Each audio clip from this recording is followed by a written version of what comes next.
This podcast is intended for a mature audience over 19 years of age and is provided on an educational and informational basis. Any material presented is for informational purposes only and should not be taken as a substitute for professional medical advice or as an endorsement or medical claim by Pattison Media, Everything Podcasts, or any advertiser.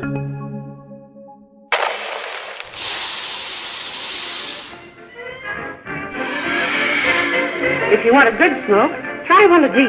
The department intends to pursue a relentless warfare against the despicable, dope-peddling vulture. Hey, young America, we need to talk about marijuana. I got some stuff you just gotta try. The suppression of the use of marijuana and of the forces lurking behind it are the most important jobs this department is now engaged in. And when it comes to drugs, just say no. Say no. Say no. Today on the Canadian Potcast, we're spending some time in the land of the free, or when it comes to weed, the slightly less free. Cannabis remains illegal federally in the U.S. Under the 1971 Controlled Substances Act, it's classified as medically useless. Cannabis is Schedule I, as harmful as heroin. At the state level, though, most Americans can buy cannabis without any fear of arrest. 21 states have legalized it. The baby boomers were probably the first generation to really try marijuana in a big way and concluded that this isn't the danger that the government has been telling us. They've been lying to us.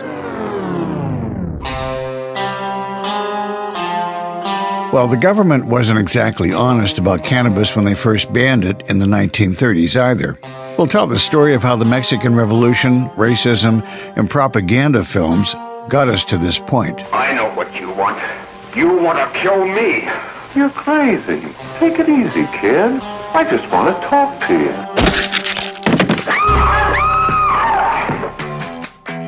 The patchwork of state and federal laws make it difficult to run a cannabis business. A bank cannot bank cannabis because it is still federally illegal. And that traces back to something we have called BSA, Bank Secrecy Act.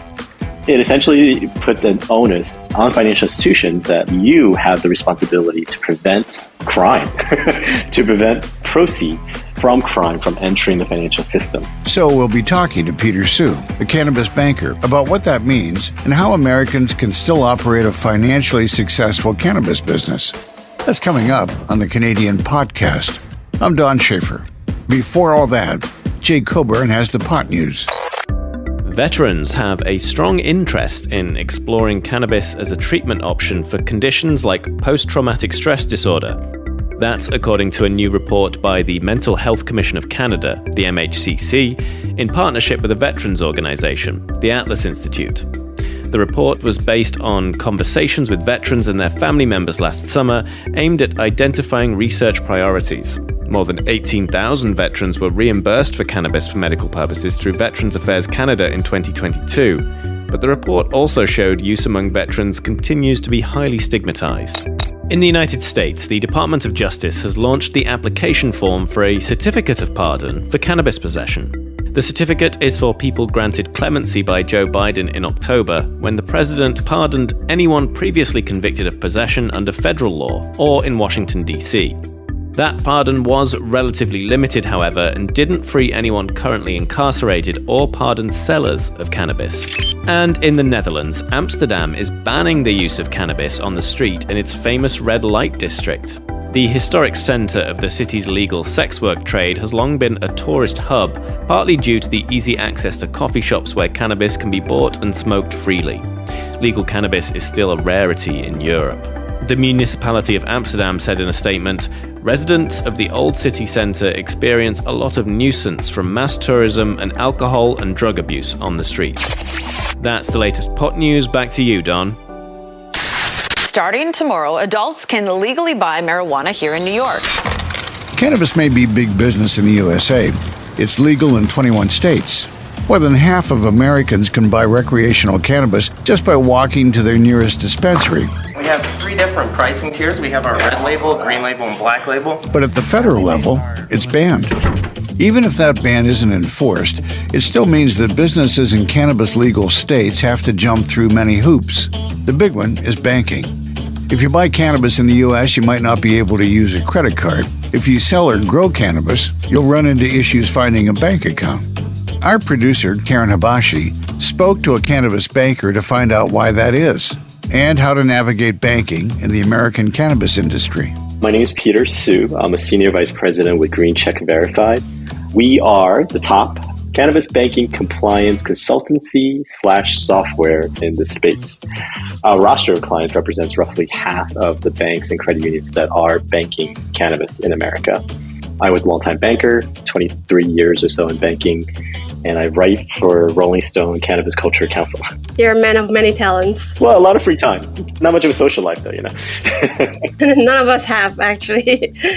So tell me, what's cannabis banking? Sure. Well, so in America, we have an odd system where the federal law has now gone into discrepancy with state laws. You have a scenario where you have a product that is federally illegal, but again, in many states now, there's some form of legality. If you're in one of those states, let's say New York, where I am, technically cannabis is fully legal. However, a bank cannot bank cannabis because it is still federally illegal. And that traces back to something we have called BSA, Bank Secrecy Act. It essentially put the onus on financial institutions that you have the responsibility to prevent crime, to prevent proceeds from crime from entering the financial system. So selling marijuana then is a federal offense, and the money therein is considered illicit funds. So on paper, all banks should not allow that to happen. That's a fact. So how do banks do it? Well, we also have a conflicting set of guidance from 2014, FinCEN 2014 guidance, which essentially says, if you're going to bank cannabis, make sure you do this. And it lays out a set of guidance, red flags. So FinCEN, Financial Crime Enforcement Network, is a federal agency for us here, a primary banking regulator. So again, if you are a bank and you are reading the FinCEN 2014 guidance, you would say to yourself, oh, okay, as long as I follow these guidance points, look at these red flags, I'm good to go, right? The long version of this is to come back and say, well, here is where a company like us comes in.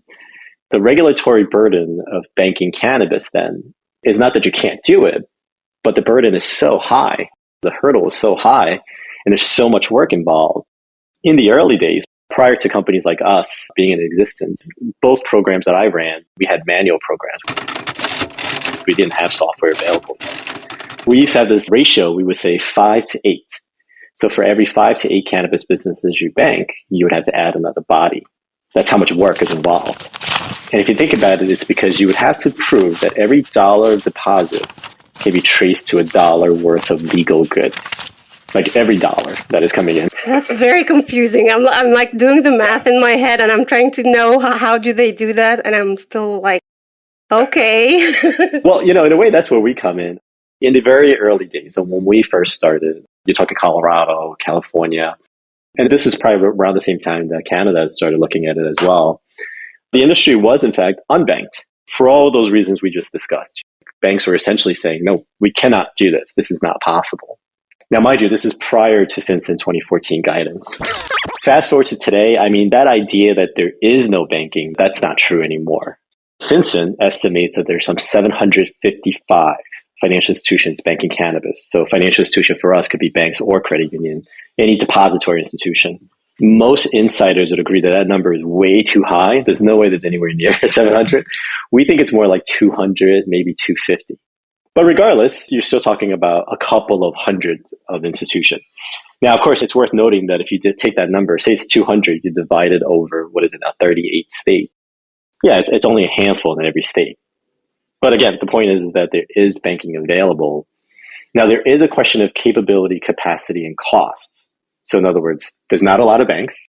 A lot of them are predominantly smaller banks. And it costs a lot of money. So it's hard for you to find. You might not be super happy with the product, and it'll cost you more money. Wow, they're making it so hard for cannabis retailers and growers to grow a business. Because on the state level, it's fine, but the federal level, it's not fine. But again, the state level is very complicated. Like, we're fine, but we're not really fine. The weird thing is they always talk about we want to fight crime, we want to fight drug usage, but you're making the cannabis retailers keep cash only on site, which increases the crime rate. Yeah, one of the issues with the heavy cash usage is not so much the banking, it's actually credit cards. If you want to put money in the bank, generally speaking, you can do that. Credit cards, however, remain unavailable. And that, of course, is for the same reason. It's because of the federal illegality. We have the same associations, MasterCard, Visa, the big ones. They have a prohibition against cannabis. In Canada, there is what they call an MCC, Merchant Credit Code. So you can process a cannabis transaction. There is a way to legally, compliantly process a cannabis transaction. In America, no such thing exists. So you literally cannot swipe a credit card. So where do you come? I own a cannabis retail shop. I want to start. So if I want a loan, what do I do? If I want to do daily transactions or I want to deposit my money, the big banks, they don't want me. And I have no idea what the hell I'm going to do. What are the steps you're going to take with me and with the bank?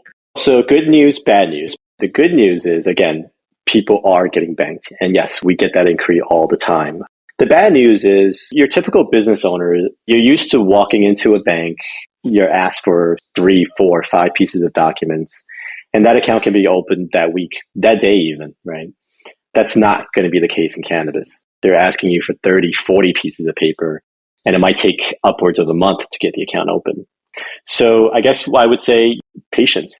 Unfortunately, it is a highly regulated industry that is living in a murky area right now, but the good news, again, is that it will work. It will happen. So what do you do with the banks? How do you negotiate with them? Or because I just want to know how the puzzle works. Okay. This might be easier if I walk you through an example. So let's say you are a cannabis business, legal one, obviously. You put $100,000 of deposit in the bank today. Mind you, we're talking about cash too, So $100,000 of deposit comes into the bank. The bank now, again, needs to make sure that every dollar can be accounted for. So let's say for the sake of argument, you're able to tell that $80,000 of it was legal goods. So this is what you're reporting to the state. We use Metric, MJ Freeway, BioTrack, etc. So generally speaking, we get shadow files. Like, what are you reporting to the state? You give us that information. We match up to your deposit and your sales receipts. Now, in my example, that means there's $20,000 of other, right? That might be okay. It could be things like batteries, vape cartridges, hats. But how do we account for those? Well, we need to go through your sales receipts, right? Match them up to the deposits. As a bank, I need to be able to do that for every transaction, every day, for every one of my customers. And I need to be able to keep that in a readily auditable format, meaning a year from today, the examiners might show up and say, Peter, I want you to show me how you know that on February 2nd, 2023, this $80,000 was all legit and that these $10,000 were batteries. How did you know that? And keep in mind, in my example, I'm saying you know that the $80,000 was good, meaning it's Metric approved. How do you know that even? So the answer to all those questions is roughly where we come in.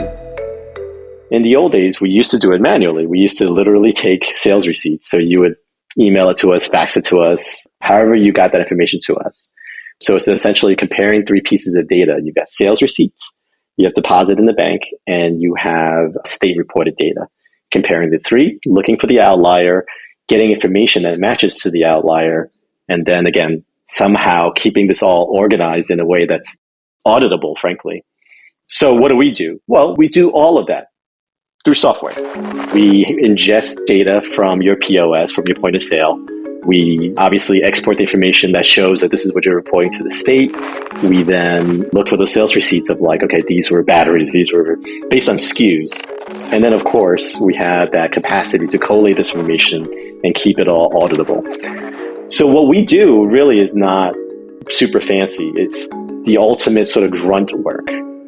That was Peter Sue, a cannabis banking consultant and senior vice president with GreenCheck and Verified. He was speaking to our producer, Karen Habashi.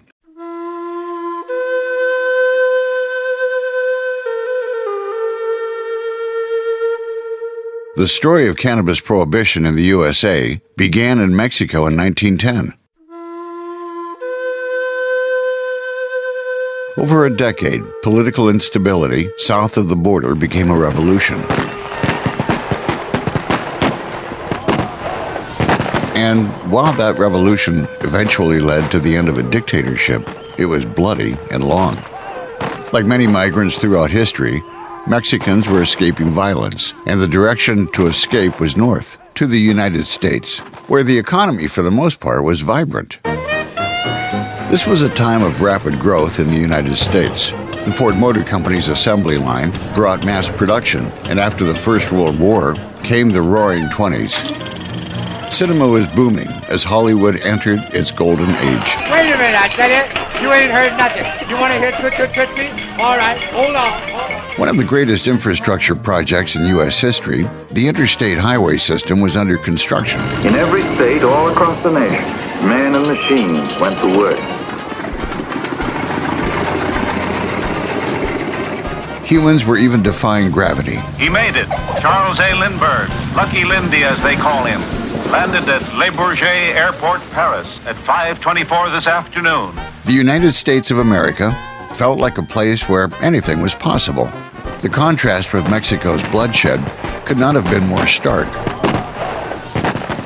And so the number of Mexican migrants counted in the census tripled between 1910 and 1930. They brought with them language, food, and culture, but they also brought something else: marijuana. The Mexican government is very concerned about the impact of marijuana smoking on crime, on deviancy. So a lot of the negative messages that ultimately emerge in the United States did have a precursor in Mexico. This is Dr. Scott Martin of Bowling Green State University in Ohio. He's a historian who specializes in the history of drugs and alcohol and the early 19th century U.S. He's here to help me tell this story. The cannabis plant was not new to the United States. Farmers had been mandated to grow hemp as early as 1619. But smoking cannabis as a drug, that became associated with Mexicans, with that foreign-sounding word, marijuana. As with any national setting, pretty much at any time, one of the ways that governments have approached various mind-altering substances, whether it was gin in 18th century London or marijuana in 20th century Mexico or crack in the 1980s, governments have used drugs as a way of defining deviancy. So people who are associated with drugs are demonized along with the drug. And I think that's pretty much the pattern that follows in the United States as well. As with Canada, the story of cannabis prohibition in the USA is a story of racism enabled and perpetuated by the government. And there's one man at the heart of it, Harry J Anslinger. He was a very intense individual, very committed to the war against drugs. He was, like many white people of his time, racist and would easily see connections between drugs and minority groups, whether or not they were actually there. Harry Anslinger was an ambitious agent of prohibition. He began as a railway cop for the Pennsylvania Railroad. After that, he spent a decade traveling the world policing drug smuggling. When he returned to the States, he was made an assistant commissioner in the U.S. Bureau of Prohibition. He was viewed by colleagues as honest and incorruptible, rare qualities in alcohol and narcotics agents at the time. And so in 1930, at the age of 38, Harry Anslinger was appointed the founding commissioner of the Federal Bureau of Narcotics. The FBN would go on to become the DEA. He exerted an enormous impact on American drug policy in the 20th century, and he only retires in, I think, 1963. So he is there for decades and decades, exerting this very strident influence on American drug policy. The Treasury Department intends to pursue a relentless warfare against the despicable, dope-peddling vulture who preys on the weakness of his fellow man. He was a fan of punitive approaches to it. If you have a drug problem, you find the people who are using and selling drugs and you lock them up for as long as possible. And this really tended to shape American drug policy, certainly well into the 70s. I mean, you could argue even still today. The FBN was in something of a turf war with the Federal Bureau of Investigation. The FBI had a shiny new name and their own version of Harry J Anslinger, J. Edgar Hoover. There is no doubt as to where a real communist loyalty rests. Their allegiance is to Russia, not the United States. Hoover's FBI was battling the Red Scare, the fear of communist infiltrators within America, and he'd already fought organized crime, apparently successfully. In the 1930s, gangland's golden era neared its end. Hoover had completed his reorganization. The FBI prepared to battle crime on a wide front. If Harry Anslinger wanted to justify a budget like the FBI's, cocaine and heroin weren't going to cut it. Anslinger needed something just as threatening to the fabric of the United States, something as un-American as communism, something foreign and dangerous. And in marijuana, he found a scapegoat. This is the opening to the 1936 film, Reefer Madness. It begins with the text, "The motion picture you are about to witness may startle you. It would not have been possible otherwise to sufficiently emphasize the frightful toll of the new drug menace which is destroying the youth of America in alarmingly increasing numbers. Marijuana is that drug, a violent narcotic, an unspeakable scourge." The acting isn't good, the writing isn't good, but it's basically a propaganda film for the campaign against marijuana. Hey, kids, we're having a little party up at my girlfriend's apartment. Wouldn't you like to come? Oh, I'd love to. You want to come, don't you, Jenny? Oh, sure. Any place with you. Oh, here. If you want a good smoke, try one of these. The film was originally financed by a church group. It's an anti-cannabis propaganda film, and today it's pretty funny. Of course, if you're afraid. And it concerns the corruption of a number of otherwise upstanding high school students who get involved with an organized gang that holds parties and sells marijuana and gets young people hooked on it. Jack, is she all right? She's dead. All sorts of awful things happen at the end. One of the characters goes insane from marijuana and murders another one with a fireplace poker. Take it easy, kid. I just want to talk to you. Another character at the end who was part of the gang commits suicide because of the horrible things that she's done. So it's really just an over-the-top depiction of marijuana and its effect on youth. Reefer Madness looks funny today, but at the time, it was a reflection of the racist moral panic around marijuana. They talk about, well, where are the kids getting this? And one of the places was tamale vendors. And they don't identify them specifically as Mexican, but who are tamale vendors going to be in American cities at this point? This apparently psychotic, murder-inducing new drug was being pushed on good white American kids by Mexican food vendors. And it really also extends to other minority groups as well, particularly African Americans. And so it becomes sort of a marker of, in a sense, racial deviancy, although white people did smoke it as well, particularly in places like Hollywood and the avant-garde. But it really becomes associated, I think, with people of color. There's a tendency, because it can be construed as coming from Mexico, it's an external threat. This was all part of Anslinger's strategy.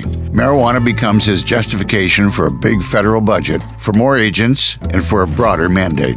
Anslinger is there in the background, fanning the flames by feeding the media stories. What he does is to demonize marijuana as a drug that's worse than heroin, that's worse than all the other drugs put together, and is very canny about the FBN's public relations on this issue. Anslinger maintains what has been called a gore file, which is essentially exaggerated stories of people committing heinous crimes while high on marijuana. So, some boy in Ohio smokes a joint and kills his entire family with an axe. And Anslinger has pictures. He can provide copy to newspapers to put all these things together. Anslinger's gore file is full of fabricated or exaggerated stories designed to make marijuana look bad. We asked Dr. Scott Martin if he thinks Anslinger really believed this stuff, or whether it was purely political ambition. I think it's hard to separate those things out. If you tell yourself something long enough, you begin to believe it, whether or not it's true. And I think there's that aspect of Anslinger as well. During the 30s, Fiorello LaGuardia in New York commissions a study about marijuana, and it concludes that it's really not that big a deal. And Anslinger just completely rejects this out of hand. That can't be true because of what I believe in. Look at my gore file, right? Whatever his motivations, he was successful. In 1937, Congress enacted the Marijuana Tax Act, written by Anslinger himself. Even the name of that act feels like a piece of his propaganda. Generally, we spell it with a J, marijuana, like that. For the legislation, it's spelled with an H, the Marijuana Tax Act. And there's, a lot of theories and a lot of evidence about why that was, but in general, it seemed to make it more exotic and perhaps foreign. To the Treasury agents of the Bureau of Narcotics comes the job of wiping out this traffic. And in 1937, we smashed 10 major narcotic rings. The law was a fudge to prohibit the drug federally through the tax system. To possess, buy, or sell cannabis, you needed to buy a tax stamp, and those were almost impossible to buy. The laws only got more punitive, with the Boggs Act of 1951, and finally Nixon's Controlled Substances Act of 1971, which declared cannabis a Schedule I controlled substance with no medical value. America's public enemy number one is drug abuse. The origins of that law were racist, too. In an interview of John Ehrlichman, who had obviously been one of Nixon's major henchmen, Ehrlichman was commenting on drug policy, and he said the Nixon administration's two major opponents were the hippies, the anti-war movement, and African Americans, right? And they couldn't go after them just because of who they were. So one of the things that they did was to demonize the drugs with which those groups were associated.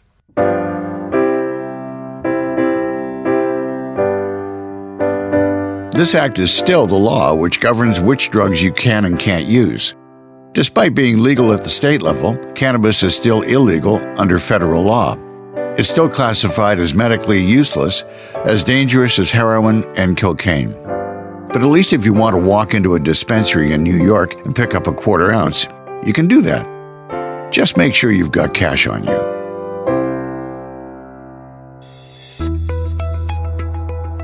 I hope you'll join us for the next episode of the Canadian Potcast. Hit the subscribe or follow button to make sure you do. And while you wait for the next episode, go to westernbuzz.ca. The Canadian Potcast is an Everything Podcast production in partnership with Pattison Media. The opinions expressed in this podcast are not necessarily the views of the podcast team or our partners. This show is intended for a 19-plus audience. Thanks to our team, Creative Director Cliff Dumas, Showrunner Karen Habashi, Senior Writer Jay Coburn, and our sound engineer is John Massacre. I'm Don Schaefer. Thanks for listening to this episode of the Canadian Podcast, the authority on cannabis in Canada. Another Everything Podcast production. Visit everythingpodcast.com. Subscribe wherever you get your podcast.